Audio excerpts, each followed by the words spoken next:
Hello guys, ಇವತ್ತು ಒಂದು simple ಆಗಿರುವಂಥ ಬ್ರೇಕ್ಫಾಸ್ಟ್ ತರಿಸ್ತಾ ಇದ್ದೀನಿ. ತುಂಬಾ ರುಚಿಯಾಗಿರುತ್ತೆ, ಖಂಡಿತ ಟ್ರೈ ಮಾಡಿ. ಸೊ ಅದಕ್ಕೆ ಏನೇನು ಬೇಕು ಅದನ್ನೆಲ್ಲ ಕಟ್ ಮಾಡ್ಕೊತಾ ಇದ್ದೀನಿ. ಫಸ್ಟ್ ಒಂದು ಈರುಳ್ಳಿ, ಟೊಮೊಟೊ ಅಷ್ಟು ಕಟ್ ಮಾಡ್ಕೊಂಡ್ರೆ ಸಾಕು.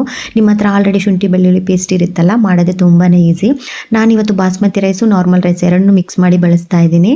ಸೊ ಎಲ್ಲನೂ ನೆನೆಸಿಟ್ಬಿಟ್ಟಿದ್ದೀನಿ. ಅದಾದಮೇಲೆ ಒಂದು ಕುಕ್ಕರ್ಗೆ ಪಲಾವ್ ಸಾಮಾನು ಏನೇನಿದೆ ಎಲ್ಲ ಗರಂ ಮಸಾಲಗಳು ಹಾಕ್ಕೊಂಡು, ಆನಿಯನ್ ಕೂಡ ಹಾಕ್ಕೊಂಡು, ಅದಕ್ಕೆ ಶುಂಠಿ ಬೆಳ್ಳುಳ್ಳಿ ಪೇಸ್ಟ್ ಕೂಡ ಹಾಕಿ ಹಸಿ ಸ್ಮೆಲ್ ಹೋಗೋವರೆಗೂ ಫ್ರೈ ಮಾಡಿಕೊಂಡು, ಟೊಮೊಟೊನು ಕೂಡ ಸೇರಿಸಿ ಸಾಫ್ಟ್ ಆದಮೇಲೆ ಕೊತ್ತಂಬರಿ ಸೊಪ್ಪು, ಪುದೀನ ಸೊಪ್ಪು ಅದನ್ನು ಕೂಡ ಹಾಕಿ ನೀಟಾಗಿ ಫ್ರೈ ಮಾಡಿಕೊಂಡು, ಡ್ರೈ ಮಸಾಲದಲ್ಲಿ ಧನಿಯಾ ಪುಡಿ, ಖಾರದ ಪುಡಿ, ಗರಂ ಮಸಾಲ ಅಷ್ಟೇ.